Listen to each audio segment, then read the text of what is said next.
और ये जो भाष्य और कमेंट्री जो है, जो मैं पेश करूंगा, ये स्वामी दयानंद सरस्वती साहब की है। इसमें नियोग करवाने वाली महिला की, स्त्री की तारीफ की गई है, उसको अप्रिशिएट किया गया है। इससे हम बेस पकड़ेंगे, यानी नियोग को अप्रिशिएट किया गया है, एडमायर किया गया है, इसकी तारीफ की गई है। हाँ जी, तो यहां से शुरू करते हैं और वहां क्या कहा गया है, जरा चलते हैं।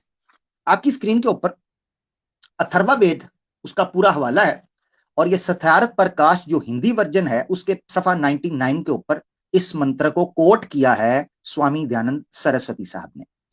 अथर्ववेद का खंड बनेगा 1, 4, 14, और इसका अनुवाक बनेगा दूसरा, और मंत्र बनेगा 1, 8, 18।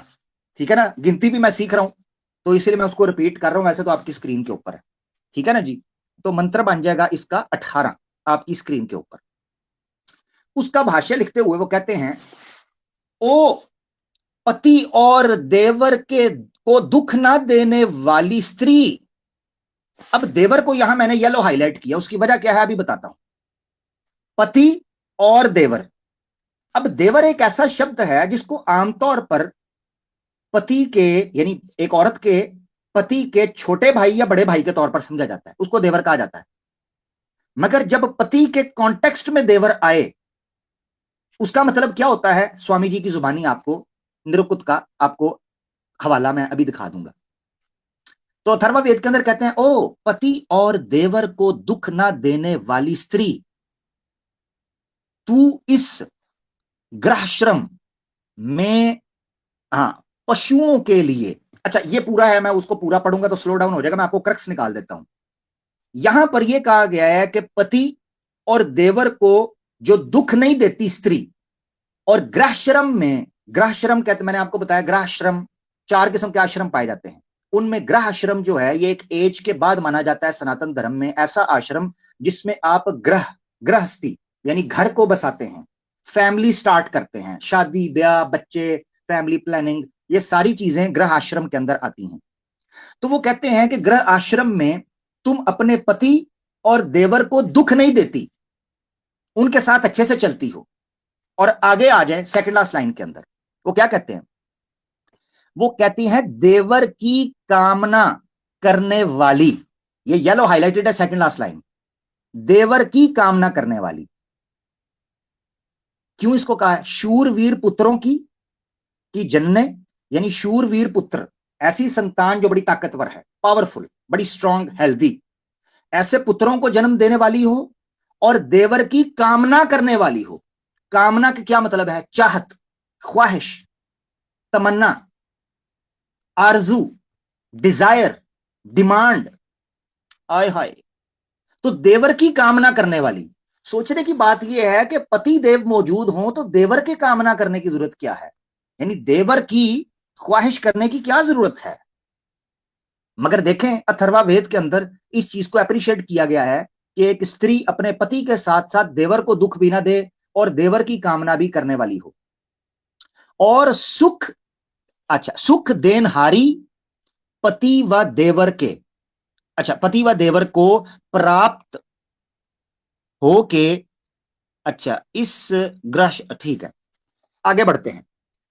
यहां ये कहना चाह रहे हैं अथर्ववेद के अंदर स्वामी साहब के न्योग, अब मैं न्योग कहां से निकालूंगा मैं आपको बताता हूं, वैसे तो देवर से क्लियर निकल रहा है मगर आपको थोड़ा सा एक्सप्लेन कर डिटेल में।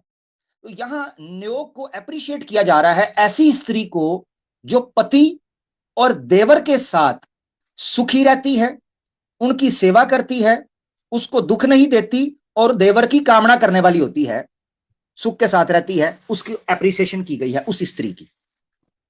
अब आपको मैं लेकर चलता हूं कि देवर का मतलब क्या होता है। ये आपके सामने सत्यार्थ प्रकाश का कवर है हिंदी का, नीचे लिखा है, मैंने जिसको अंडरलाइन किया है, महर्षि दयानंद सरस्वती साहब। तो ये महर्षि साहब हैं, चूतड़ वेदी सिर्फ नहीं है, यानी इनको सिर्फ चूतड़, वेद का चूतड़ नहीं लगा हुआ, बल्कि इनके साथ साथ महर्षि है, यानी ये ऋषि कपूर के भी महा हैं, यानी उससे बड़े ये नियोगी हैं। तो इसलिए जरा इनको हल्का मत लीजिएगा। हाँ, जिस तरह आप वो तुफैल चूतड़ वेदी को हल्का लेते हैं। इस तरह ये आपके सामने देवर के बारे में जब इनसे प्रश्न किया गया सत्यार्थ प्रकाश में पेज 99 के ऊपर, वो कहते हैं यदि किसी का छोटा भाई ही ना हो तो विधवा नियोग किसके साथ करे। ऊपर प्रश्न लिखते हैं। वो कहते हैं कि अगर आप तो कहते हैं कि देवर के साथ नियोग करना चाहिए, तो देवर ऐसा होता है जिसके साथ नियोग होता है। तो अगर किसी महिला के पति का या किसी स्त्री के पति का छोटा भाई ही ना हो तो वो विधवा हो जाए तो वो नियोग किसके साथ करेगी। तो वहां वो उत्तर देते हैं, वो कहते हैं देवर के साथ। सेकंड लाइन में उत्तर देवर के साथ, वो कहते हैं देवर के साथ ही करेगी। परंतु देवर शब्द का अर्थ जैसा तुम समझे हो वैसा नहीं। देखो निरुकुत में, अब निरुकुत का अध्याय 3 और खंड 1, 5, 15, खंड 15 के अंदर और अध्याय 3 में निरुकुत वो क्या कहते हैं, उन्होंने कोट किया है संस्कृत उसका, निरुकुत का कोट करके कहते हैं, नीचे देखें, देवर उसको कहते हैं कि जो विधवा का दूसरा पति होता है। देवर उसको कहते हैं जो विधवा का दूसरा पति होता है।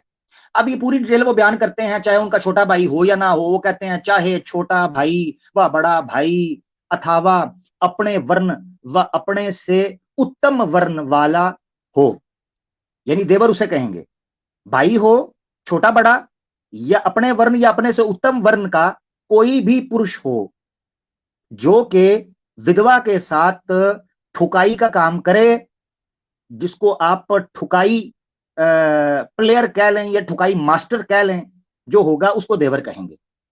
अब उन्होंने आसान वन लाइनर डेफिनेशन आखिरी दे दी, ये जरा देखिएगा। वो कहते हैं जिससे नियोग करे उसी का नाम देवर है। ये आखिरी लाइन आपके सामने, यानी देवर कहते हैं उस बंदे को जिसके साथ दूसरी शादी हो, जिसके साथ नियोग हो सके, आसान लफ्जों में। तो अथर्वा वेद में इस जगह पर पति के, ये मैं इसलिए जोर दे रहा था, पति के कॉन्टेक्स्ट में देवर आया है, पति और देवर के को दुख ना देवे या देने वाली हो स्त्री, ऐसी स्त्री जो पति और देवर। तो यहां पर देवर का मतलब क्या है, ऐसा बंदा जो के नियोग करे। अब वो भाई का छोटा भाई हो या बड़ा भाई हो, इससे एक और मसला हल हो गया कि स्वामी दयानंद के नजदीक और आर्य समाजियों के कम से कम नजदीक सिर्फ और सिर्फ नियोग देवर नहीं कर सकता, जिसको आम भाषा में हम देवर उसको कहते हैं जो भाई का छोटा बड़ा भाई, जिस तरह हम कहते हैं नॉर्मली। मगर संस्कृत या निरुक्त के अनुसार और जब ये पति के कॉन्टेक्स्ट में आ जाए तो उस वक्त देवर आपने सिर्फ उसको नहीं कहना जो पति का बड़ा या छोटा भाई हो, बल्कि हर उस बंदे को देवर कहा जा सकता है कि जो रात को बिना पैसे दिए कुंडी लगा के शोर शराबा करके सुबह नहाए बगैर चला जाए, उसको कहा जाएगा देवर।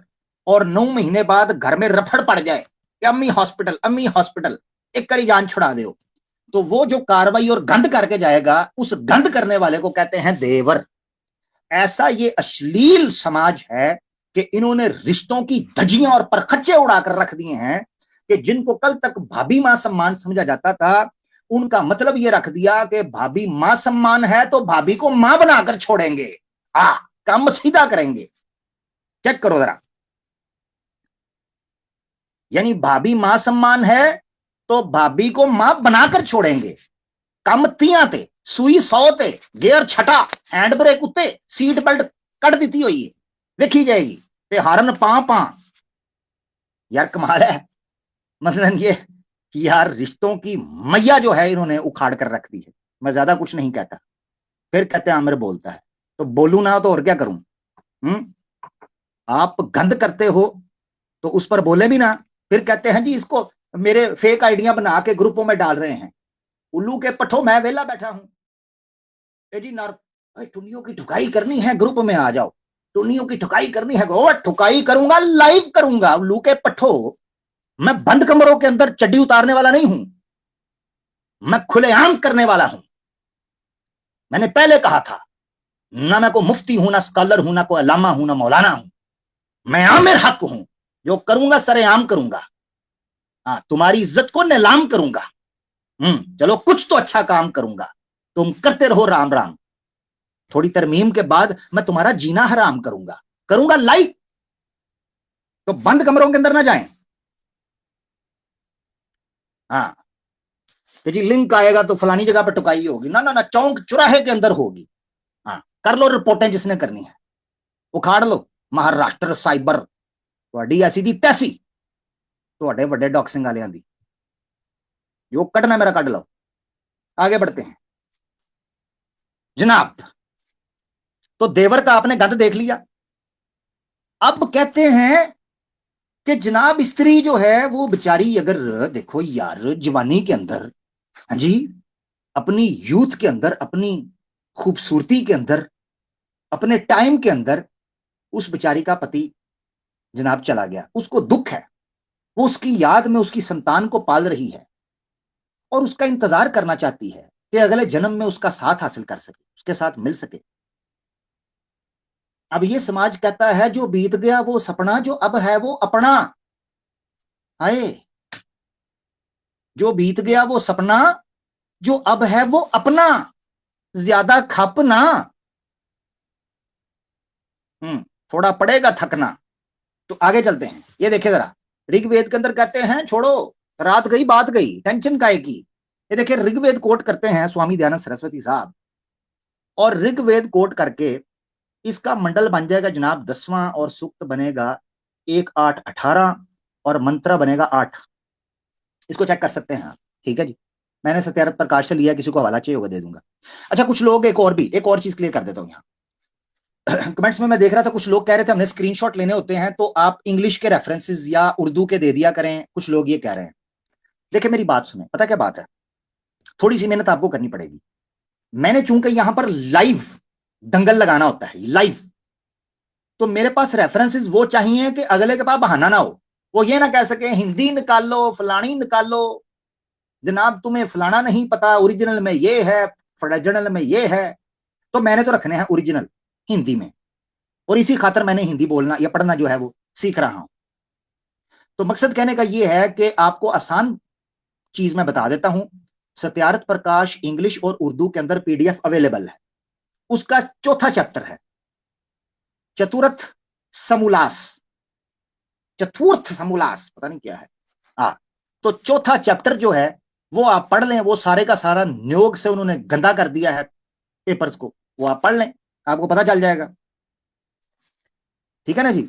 अच्छा, तो क्या लिखते हैं ऋग्वेद में, आप आ जाए, ये देखें, कहते हैं विधवा ओ विधवे, वो कहते हैं विधवा तू उस मरे हुए पति को की, अच्छा, मरे हुए पति की आशा छोड़ के बाकी पुरुषों में से जीते हुए दूसरे पति को प्राप्त हो। अब वो कहते हैं कि विधवा, ये ऋग्वेद है जी, ऋग्वेद, हाँ, ये पुराना शुराना नहीं है, हाँ पुराना, ये ऋग्वेद है। तो ऋग्वेद में वो क्या कहते हैं जी विधवा को चाहिए कि जो पति मर गया है उस पर मट्टी डाले, उसकी तस्वीर को उठा के बाहर फेंके, उसके कपड़े शपड़े जला दे, और उसके परफ्यूम शरफ्यूम कहीं फेंक आए, और सुर्खी पाउडर लगा के बाहर निकल जाए। हाँ, दिल पे पत्थर रखकर मुंह पर मेकअप कर लिया, मेरे मरे हुए पति को मैंने ब्रेकअप कर दिया, चलो भगवान के स्पुर्द आगे बढ़ो, life must go on, let's turn on. तो ये है इनका सारे का सारा चक्कर, फलसफा नियोग का। तो वो क्या कहते हैं जी, आगे बढ़े, कहते हैं जी ये जीते हुए पति की तरफ, जो जीता हुआ जो दूसरे लोगों में से पुरुषों में से पति है उसको तलाश कर, उसकी हो जा, ठीक है। और फिर आखिर में वो देखें, वो कहते हैं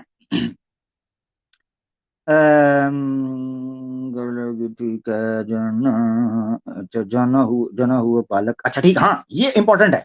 यहां पर वो कहते हैं कि जो नियोग से जना हुआ बच्चा होगा ना, वो बालक उसी नियोक्त, यानी ये औरत जो है अगर नियोग इसलिए कर रही है कि अपने लिए बच्चा ले, तो वो तो जो मरा हुआ पति है उसके बिल में एंटर हो जाएगा।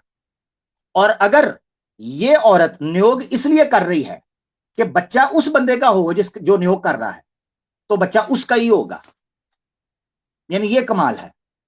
तो बच्चा उसका हुआ, इसने क्यों किया, सवाल तो ये है, इसने फिर उसके नियोग के लिए किया, यानी ये तो वन साइडेड हुआ ना। अभी मैं थोड़े से टेक्निकल सवाल इसके अंदर पूछूंगा, इससे भी आपको पता चलता है कि मरे हुए पति को भूलकर आपने जनाब नियोग करना है।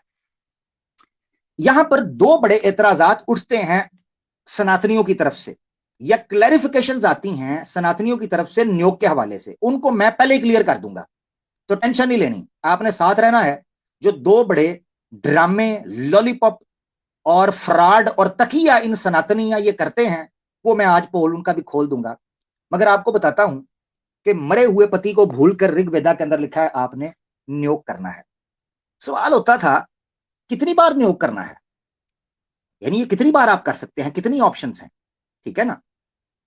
तो ये आपके सामने सत्यार्थ प्रकाश का जनाब पे, एक मिनट ठहरे, मुझे इसको जूम यहां से करना पड़ेगा। पेज कौन सा बन रहा है, 100, हाँ 100 नंबर सफा है। उसमें प्रश्न किया गया, एक स्त्री व पुरुष कितने नियोग कर सकते हैं, यह सवाल पूछा गया। एक स्त्री और पुरुष जो हैं वो कितने नियोग कर सकते हैं। स्वामी साहब ने उत्तर के अंदर ऋग्वेद को ठोक दिया। उन्होंने कहा ऋग्वेद की तरफ आओ, वो तुम्हें बताएगा कितने नियोग कर सकते हैं। तो ऋग्वेद का मंडल आपके सामने 1-0-10 और सूक्त है 8-5-85 और मंत्र है 4-0-40, ठीक है जी। तो ये आपके सामने है।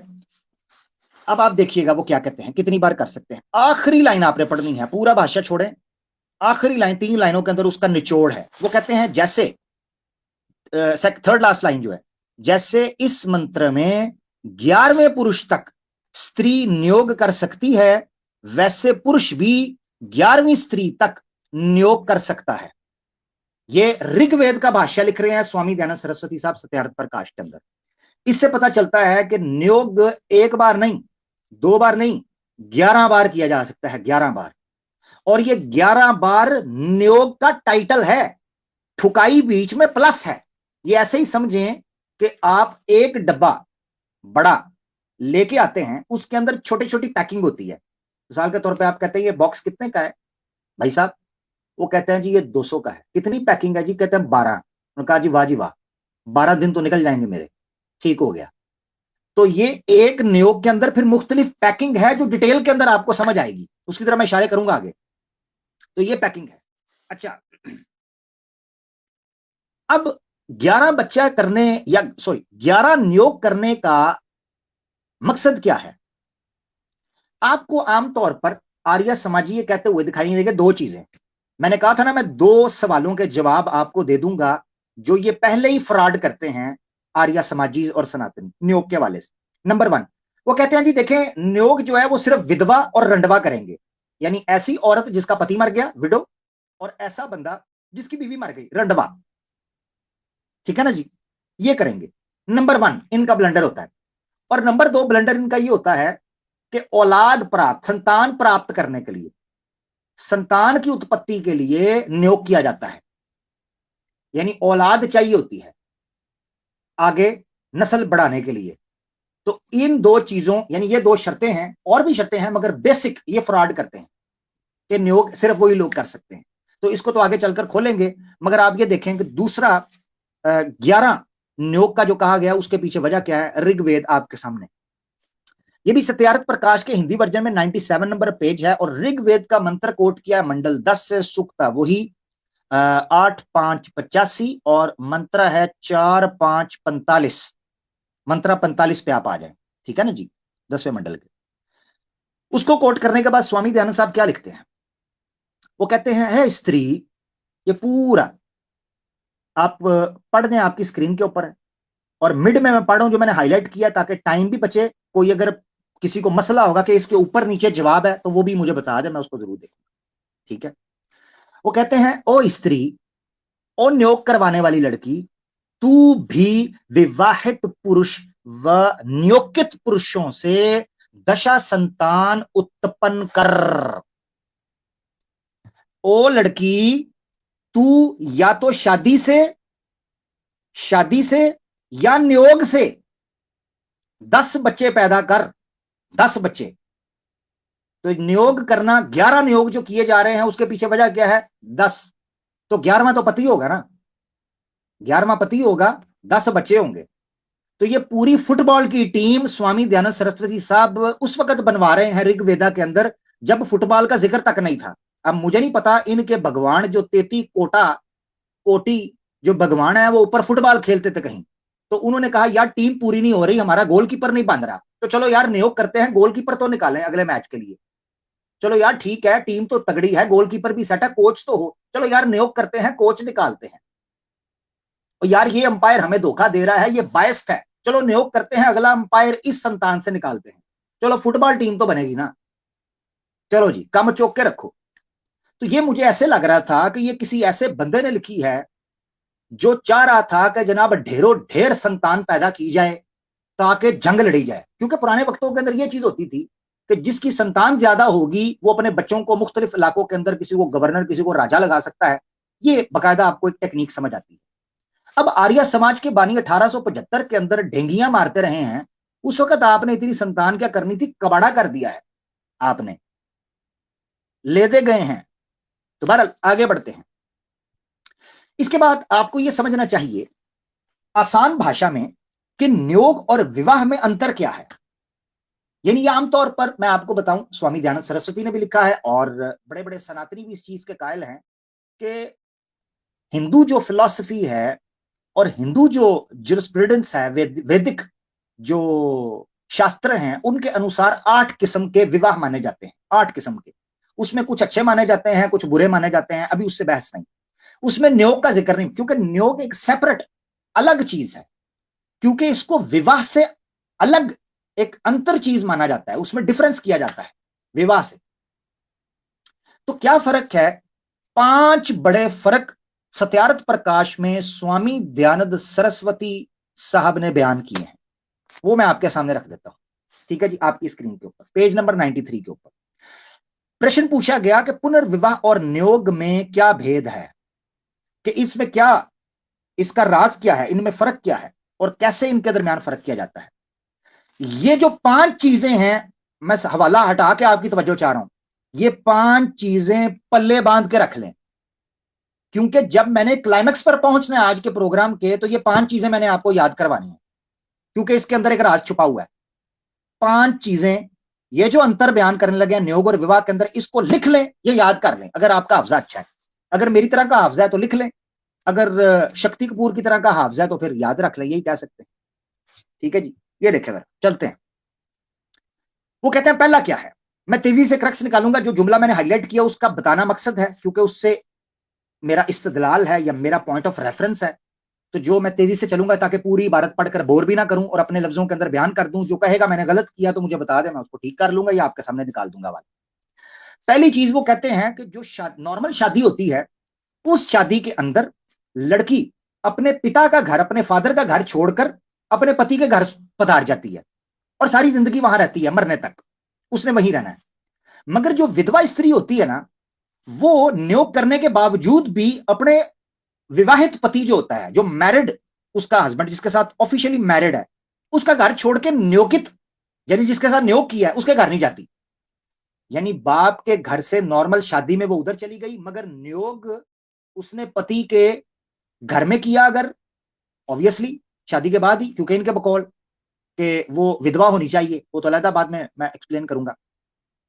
तो वो अपने पति का घर छोड़कर नियोग वाले पति के घर नहीं जाएगी, बल्कि अपने ओरिजिनल पति के रहेगी। यानी ये समझें कि सिर्फ एक रात के लिए उस बेड के अंदर ठुकाई के लिए अवेलेबिलिटी उस स्त्री की चाहिए होगी, वगरना सुबह आकर बर्तन उसने अपने उस गंदे घर के अंदर ही धोने हैं जी, और वापस आकर झाड़ू पोछा उसने उसी घर के अंदर करना है, ठुकाई दूसरे घर के अंदर और काम काज दूसरे घर के अंदर। समझ गए आप हैं जी। तो ये इस तरीके से एक वन नाइट स्टैंड की यहां सिचुएशन बन गई है, बड़ा इंपॉर्टेंट पॉइंट है। आगे फर्क दूसरा समझते हैं। दूसरा वो कहता है, दूसरा ये है कि वो जो स्त्री होती है उसके जो बच्चे होंगे जो उससे ओरिजिनल पति से होंगे, वो उसी की संतान और उसी के आप ये समझ लें जिस तरह यहां लिखा हुआ है द्याभाग्य। द्याभाग्य का मतलब होता है उसी की विरासत, उसी के अंडर आएंगे और वो उनका ओरिजिनल पिता होगा और उसको इनहेरिटेंस मिलेगी, आगे विरासत भी मिलेगी। मगर जो नियोग होता है, नियोग, उसमें जो बच्चे पैदा होंगे वो बच्चे उस नियोग वाले पति के नहीं होंगे, बल्कि ओरिजिनल फादर के होंगे। आसान, आपको पता है, ये बड़ी मशहूर सी बात है जिनको थोड़ा सा भी नियोग के बारे में बैकग्राउंड पता है। दूसरा फर्क ये है, यानी आप ये समझें कि सारी मेहनत और बीज वो डालेगा उस खेती के अंदर। अच्छा, इनको बड़ा इतराज होता है जी, कुरान में खेती कहा गया, खेती खेती खेती, कितनी गलत बात है। तो आज मैंने कहा है ना आपको, बड़े किस्म के आपके मसाइल हल हो जाएंगे इनके अपने शास्त्रों से। तो ये खेती खेती कर रहे होते हैं। तो जिसने मेहनत की है, बीज डाला है उस खेती के अंदर, कहते हैं जी उसका फल वो लेगा ही नहीं, फल चला जाएगा पिछले पति के ऊपर, जो मर गया है या क्या है वो आगे बताएंगे हम। तो उस पति की तरफ आ जाएगा। दूसरा फर्क ये, ठीक है जी। आए तीसरे फर्क की तरफ चलते हैं, इसको नोट करते रहे। किधर गया जी तीसरा? कहलाते हैं उसका गोत्र होते हैं, यानी गोत्रा भी उसका चला जाएगा। हाँ, ये कमाल है। अच्छा मेरी बात सुने, ये कमाल है कि ना उस बंदे का वो ओरिजिनल खून है, ना वो उस बंदे का कोई कर्म उसने अपनाया है, मगर गोत्र भी शिफ्ट हो जाएगा। गोत्र भी शिफ्ट हो जाएगा, जात भी उसकी बनेगी अपने कर्म के हिसाब से ऑब्वियसली, और इसी तरीके से दूसरी चीजें भी वो चली जाएंगी। तीसरे अंतर की तरफ आते हैं। तीसरा अंतर क्या है? हाँ, तीसरा वो कहते हैं विवाहित स्त्री पुरुष के परस्पर सेवा और पालन करना अवश्य है, और नियुक्त स्त्री व पुरुष का कुछ भी संबंध नहीं रहता। तीसरा अंतर यह है कि जो मियां बीवी होते हैं, नॉर्मल मियां बीवी, ऑफिशियल मियां बीवी, वो उनके ऊपर एक धर्म, उनका ऑब्लिगेशन होती है, उनके ऊपर फर्ज होता है कि उन्होंने एक दूसरे की खिदमत करनी है, एक दूसरे का साथ निभाना है सारी जिंदगी, मरने तक। मगर नियोग के अंदर ये होता है कि ठुकाई की और उसके बाद तू कौन तो मैं कौन, यानी टच एंड गो सर्विस। आपने अक्सर देखा होगा आजकल क्रेडिट कार्ड निकले हैं और ये डेबिट कार्ड्स निकले हैं जिनके ऊपर वाईफाई का सिग्नल बना होता है। इसी तरीके से अगर आप मेट्रो स्टेशन पे गए हैं तो आप वो जो होता है पासिंग जो ब्लॉक होता है जिसमें आपने मेट्रो स्टेशन के अंदर एंटर होना है और आपने पे करना होता है, तो अगर आपके पास कार्ड की सहूलत मौजूद है तो आप क्या करते हैं, उसके ऊपर रखते हैं, वो फटाफट ऐसे खुलता है, आप बीच में घुस के गुजर जाते हैं, वो फिर पीछे से बंद हो जाता है। ठीक है जी। तो टच एंड गो सर्विस जो है ये आपको नियोग के अंदर प्रोवाइड की जाती है कि टेंशन नहीं लेनी, सिर्फ आपने दे दना दन सुबह शाम करना है, परेशान नहीं होना कि खर्चा और बिल कौन भरेगा। बिल वो बेचारा भरेगा जिसकी पैंट गीली है और ढीली है, उसका कुछ नहीं हो सकता। तो आप कार्रवाई करते रहें, अच्छी खुराक खाएं, जिम जाएं, डाइट देसी घी खाएं, हैं जी। अब फिर हम पर गुस्सा करते हैं कि मुसलमान बीच में क्यों उतरते हैं, हमारी महिलाओं को क्यों पसंद है जी। खाते सब्जियां हो बातें नियोग की, है जी। बड़ी बड़ी बातें बड़ा पाव खा के और छनकने हो, होता तुमसे कुछ भी नहीं है और बातें मुसलमानों के ऊपर। मुझे तो अब समझ आई है क्यों कहते हैं मुसलमानों को इस देश से निकालेंगे, क्योंकि तुम्हारे पल्ले रहा कुछ नहीं, तुम्हारे पल्ले कुछ नहीं रहा। मसला ये है, खाते तुम कुछ भी नहीं हो, घास फूस, है जी, कीड़ों की तरह। तो उसके बाद तो यही होगा ना जी। अच्छा खैर, हाँ, अगर तीली लग रही है तो लगनी भी चाहिए। हाँ, मिर्ची लग रही है तो लगनी भी चाहिए, दर्द उठ रहा है तो उठना भी चाहिए, दिल दुख रहा है तो दुखना भी चाहिए, पसीना छूट रहा है तो छूटना भी चाहिए, आंसू टपक रहा है तो टपकना भी चाहिए, जिस्म लरज रहा है तो लरजना भी चाहिए, धुंधलापन आ रहा है तो आना भी चाहिए, स्ट्रीम छोड़ के जाने का दिल कर रहा है तो जाना भी चाहिए, वॉल्यूम लो करने का दिल कर रहा है तो करना भी चाहिए, दाएं बाएं देखकर शर्माने का दिल कर रहा है तो करना भी चाहिए, क्योंकि ये सच है बावले। वो जीना भी कोई जीना है जिसमें नियोग ना हो। पगली क्या करें फिर, कमाल करते हो यार। हाँ जी, फ्रीडम ऑफ स्पीच चाहिए ना, नेशनल टीवी चाहिए ना, सुपर चैट चाहिए ना, इस्लाम के खिलाफ वऊ वऊ टाउ टाउ करना चाहिए ना। हम्म, कराता हूं तुम्हें, आगे चलो, कराता हूं, अच्छे से कराऊंगा। तो तीसरा अंतर आपने सुन लिया कि कमतियां थे और बिल कोई भी नहीं, यानी फ्री की बिजली, इलाका गैर, जहां पर कोई पुलिस भी नहीं आती और आर्मी का कानून भी नहीं चलता। तो कहते हैं जी नियुक्त स्त्री पुरुष का कुछ भी संबंध नहीं रहता, कोई टेंशन नहीं है। चौथा क्या है जी? महर्षि साहब चौथा अंतर क्या है? तो वो कहते हैं विवाहित स्त्री पुरुष का संबंध, अच्छा मरण, हाँ मरण पर्यंत यानी मरने तक रहता। अच्छा, ताल्लुक जो है उस वाले से आ जाए, ये तो सेवा की बात हो गई, राइट्स की बात हो गई। अब वो ताल्लुक जो है ओरिजिनल मियां बीवी का, ऑफिशियल का, वो साथ साथ रहता है सारी जिंदगी मरने तक। मगर जो न्योकित होता है, और न्योकित स्त्री पुरुष का कार्य के कार्य के पश्चात, पश, पश्चात, हाँ पश्चात छूट जाता है। ठीक है, कार्य के बाद। तो कहते हैं चौथा अंतर यह है विवाह के और नियोग के बीच में, कि जब नियोग खत्म हो जाता है, उस बंदा जो है वो ढीला हो जाता है और उसको नींद आने लगती है, वो सांस उसकी भूल जाती है। उसके बाद वो ये कहता हुआ उठे कि अच्छा मैं चलता हूं, अच्छा तो हम चलते हैं, ठीक है जी, और वो निकलता बने, टेंशन ना ले, पीछे पलट के भी ना देखे। ये है चौथा अंतर। ठीक हो गया? तो पश्चात, नीचे किसी ने लिखा पश्चात, ठीक है, थैंक यू, आपने सही प्रोनाउंस किया। तो पश्चात का मतलब होता है उसके बाद, यानी कार्य के पश्चात छूट जाता है, जैसे ही नियोग हुआ कहानी खत्म, दी एंड। ये है चौथा अंतर। पांचवा अंतर मैंने आपको कहा था इनको याद रखना है, उसके पीछे वजह है, मैं इसका क्रक्स निकाल दूंगा जल्दी से। पांचवा क्या है? पांचवा वो कहते हैं कि विवाहित स्त्री व पुरुष आपस में,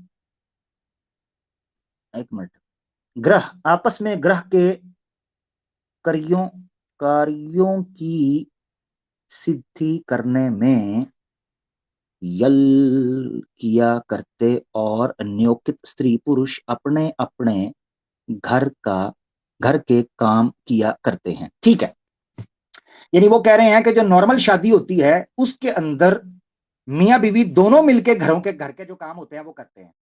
मगर नियोजित के अंदर, यानी जो ऐसी मैरिज है या ऐसा बंदा है जो नियोग की बेस पर हुई है, उसमें स्त्री हो या पुरुष, वो एक दूसरे के घर के काम नहीं करते, अपने अपने घर के काम करते हैं। ये पांच अंतर हैं, मैं आपको गिनती के ऊपर दोबारा बता देता हूं। नंबर वन, अपने घर पिता का घर छोड़कर पति के घर आती है, जबकि नियोग के अंदर ऐसा नहीं होता कि पति का घर छोड़ के नियोजित के पास जाए। Number one. नंबर दो, लड़के उस ओरिजिनल पति के होते हैं जो ऑफिशियली शादीशुदा, नियोग वाले के नहीं होते। ठीक है जी। तीसरा, किसी किस्म का कोई मियां बीवी का संबंध नियोग के बाद खत्म हो जाता है जो ओरिजिनल मियां बीवी का होता है। तीन। चौथा, आपस में किसी किस्म के उनके कोई राइट्स नहीं होते जो वो क्लेम कर सके उनके बच्चों के ऊपर या अपने ऊपर। पांचवा, अब जितनी देर नियोग रहेगा, वो सिस्टम रहेगा, लड़की को कोई जरूरत नहीं है कि वो उसके घर के काम करे, बल्कि अपने घर के काम करे, अपने ओरिजिनल पति के वो साथ मामला करे। इससे एक और चीज भी पता चलती है, इशारों इशारों में, ठीक है ना, तो वो विधवा नहीं होगी, जरूरी नहीं है कि वो विधवा हो, क्योंकि ये ढकोसला देते हैं। ये पांच अंतर हैं जो आपको समझने चाहिए। इसके बाद एक और शर्त है जो नियोग के हवाले से लगाई गई, गो के वो मनुस्मृति की तरफ से लगाई गई है, मगर स्वामी दयानंद ने उसको कोट किया है। ये बड़ी इंपॉर्टेंट है। ये पांच चीजें मैंने आपके सामने रख दी, इनको पल्ले बांध लेना है, क्योंकि क्लाइमैक्स के ऊपर इसका मैंने दोबारा जिक्र करना है इन्हीं की जुबान से। ठीक हो गया? अब चलते हैं, बड़ा इंपॉर्टेंट पॉइंट है, बड़ा इंपॉर्टेंट पॉइंट। नियोग कौन कौन कर सकता है और किस किस से कर सकता है? वर्ण के एतबार से, वर्ण आश्रम के एतबार से कौन कैसे कहां कर सकता है? तो आए चलते हैं, स्वामी साहब से पूछते हैं। सत्यार्थ प्रकाश में इनसे प्रश्न हुआ सफा 98 के ऊपर। उन्होंने कहा नियोग अपने वर्ण में होता होना चाहिए, या वा को या लिखते हैं। अच्छा, नियोग अपने वर्ण में होना चाहिए व अन्य वर्णों के साथ भी। सवाल पूछने वाला बेचारा मासूम है, उसने पूछा कि नियोग क्या सिर्फ अपने वर्ण के अंदर, वर्ण आपको पता है जात वगैरह को कहते हैं, जैसे ब्राह्मण है, क्षत्रिय है, वैश्य है, शूद्र है, इनको वर्ण कहते हैं। उन्होंने कहा कि क्या शूद्र जो है वो शूद्रों में ही करे या बाहर भी कहीं कर सकता है नियोग, कहां करना चाहिए उसको? तो उस पर स्वामी साहब क्या कहते हैं? स्वामी साहब कहते हैं अपने वर्ण में व अपने से उत्तम वर्णस्था पुरुष के साथ, अर्थात वैश्य स्त्री वैश्य यानी वो स्त्री जो नियोग करवा रही है, उसकी मिसाल दे रहे हैं। यानी वो कह रहे हैं, अब उन्होंने जवाब दिया, उन्होंने कहा कि जरूरी नहीं है कि सिर्फ अपने वर्ण में किया जाए, बल्कि शर्त ये लगाई कि अपने वर्ण में, अपनी कास्ट में और अपने से ऊंची कास्ट के अंदर करना चाहिए, नीचे नहीं। अपनी से ऊंची कास्ट में करना चाहिए या अपनी कास्ट में नीचे नहीं। इस पर जो एतराज है वो मैं भी रखूंगा आपके सामने। उसकी मिसाल देते हैं, वो कहते हैं अर्थात फॉर एग्जाम्पल आप ये ले लें कि वैश्या स्त्री वैश्या के साथ करेगी या फिर क्षत्रिय के साथ और ब्राह्मण के साथ कर सकती है। इसी तरीके से जो क्षत्रिय है वो क्षत्रिय और ब्राह्मण के साथ कर सकता है, क्योंकि देखिए वैश्य जो है उसके ऊपर दो कास्ट है, क्षत्रिय और ब्राह्मण, तो वो तीन के साथ कर सकता है नियोग, या औरत तीन के साथ करवा सकती है, या मर्द मर्द होगा जारी बात है तो वो सिर्फ एक के साथ कर सकेगा, बल्कि दो के साथ मिड में आ गया। ये बड़ी अजीबो गरीब इनकी टेक्निक है कि जहां नीचे वाले की औरत तो तबाही फेर के रखती है, तबाही फेर के, मगर मर्द सबके मजे लेता है। ऊपर वाला मर्द सारी जो वर्ण है उनकी औरतों के मजे ले सकता है, मगर औरत जो होगी निचली निचली, वो ऊपर वाले मर्दों के मजे तो ले सकती है, मगर नीचे वाला मर्द ऊपर वाली औरतों के मजे नहीं ले सकता। ओए होए होए होए, बड़ी ज्यादती है, बहुत ज्यादती है। हाँ जी, अब जरा देखिएगा ये क्या चक्कर है। तो कहते हैं क्षत्रिय जो है वो क्षत्रिय के साथ और ब्राह्मण के साथ कर सकता है। इसी तरीके से ब्राह्मणी जो है, यानी ब्राह्मणी फीमेल जो ब्राह्मण है, वो ब्राह्मण के साथ ही कर सकती है, नियोग कर सकती है। अब वो आगे बताते हैं, कहते हैं इसका तताप, अच्छा, इसका तात्पर्य, तात्पर्य ये है, इसका सबब ये है, गलत टाइम पे कॉल ना करो।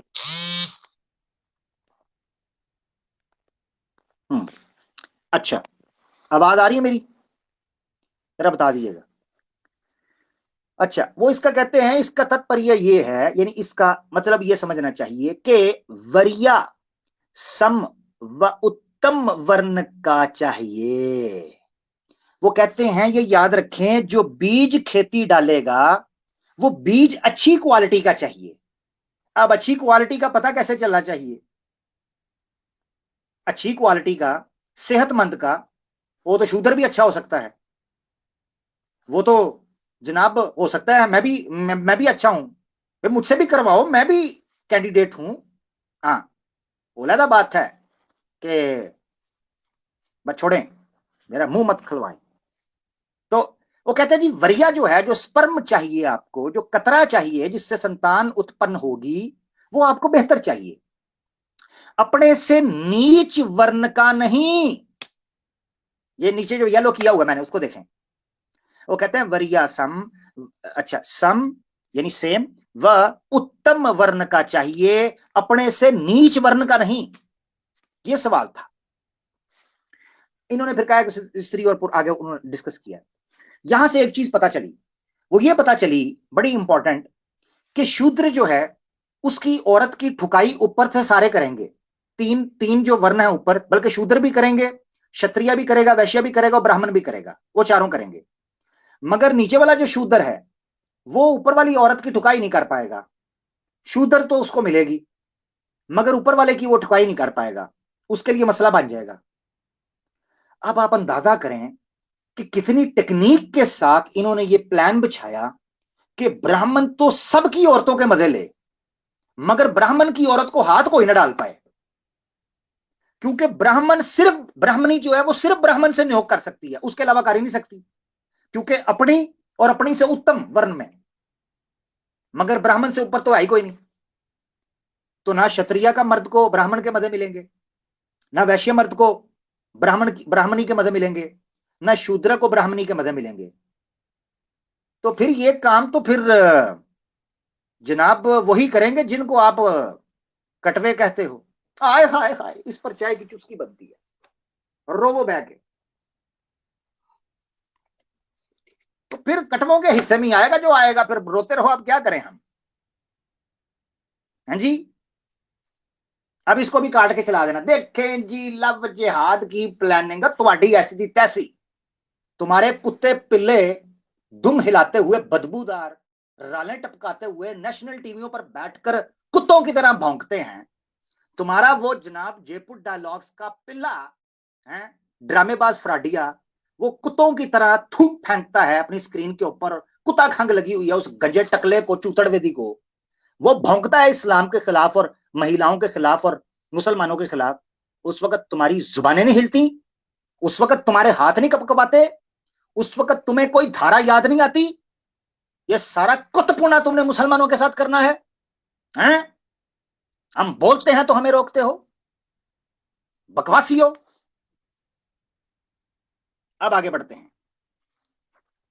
अच्छा जी, यार मुझे लगता है मुझे एसी चलाना पड़ना है, कम बड़ा गर्म हो गया है। ओए होए होए, मेरी अग्नि परीक्षा हो रही है यहां पर। मुझे लगता है मुझे एसी चलाना पड़ना है। ओए होए होए होए होए, वो शूदर का कहां राइट गया भाई? प्रश्न तो ये है, हाँ जी, सवाल तो ये है। मगर एक और कठिन घटना घट गई, और घटते घटते घट गई, वो आपके सामने आने लगी है। ह्यूमन साइकोलॉजी है।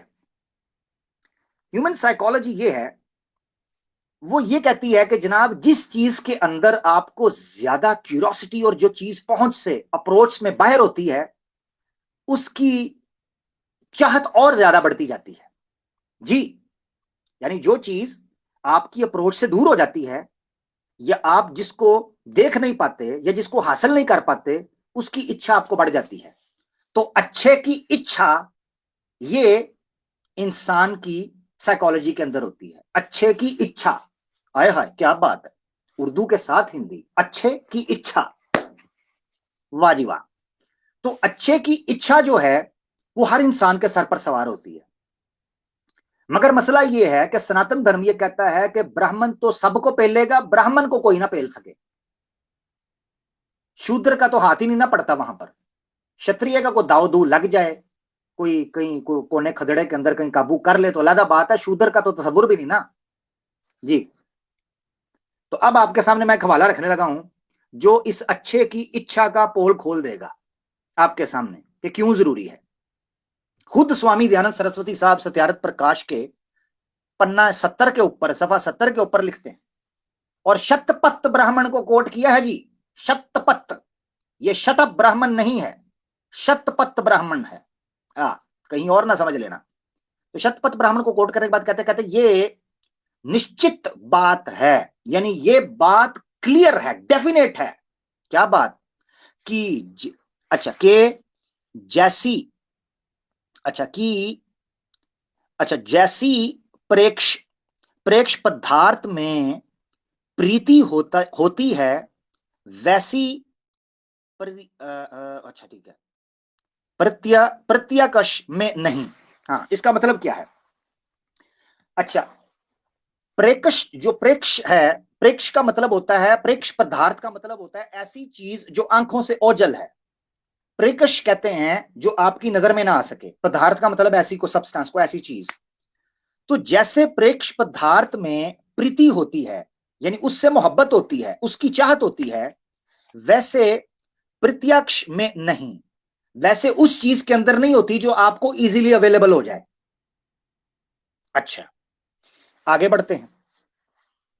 तो वो कहते हैं सेकंड लास्ट लाइन के अंदर, क्योंकि मैं इसको स्किप कर रहा हूं सेकंड लास्ट लाइन में, क्योंकि मैं स्लो पढ़ूंगा, पता तो मुझे है उसमें क्या लिखा हुआ है, मगर स्लो पढ़ूंगा तो टाइम वेस्ट होता है। तो मैं चाहता हूं मैं क्रक्स निकालूं, अगर किसी को उलझन होगी तो वो आके मुझे बताए, उस पर हम डिटेल में पढ़ देंगे, हवाला गलत नहीं होगा। अच्छा, वो आगे क्या कहते हैं आपके सामने, ये मैं चीज रख रहा हूं ह्यूमन साइकोलॉजी को।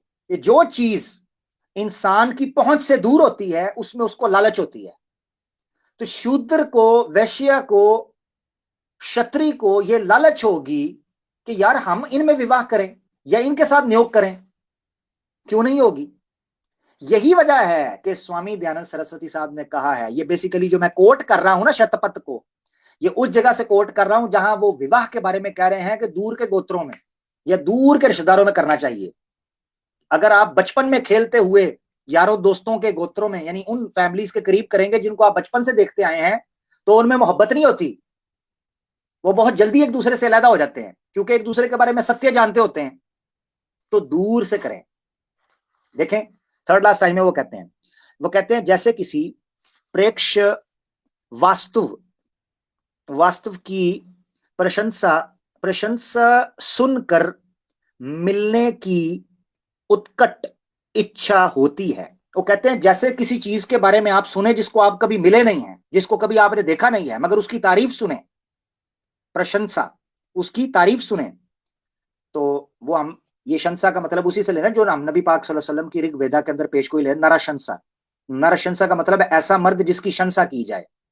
तो प्रशंसा का मतलब यह है कि जिसकी तारीफ सुने, जिसके बारे में बहुत सी बातें सुने, शंसा सुने, तो उसका मतलब ये होता है कि उसको मिलने का उत्कट इच्छा होती है, बड़ी चाहत होती है उसको मिलने की।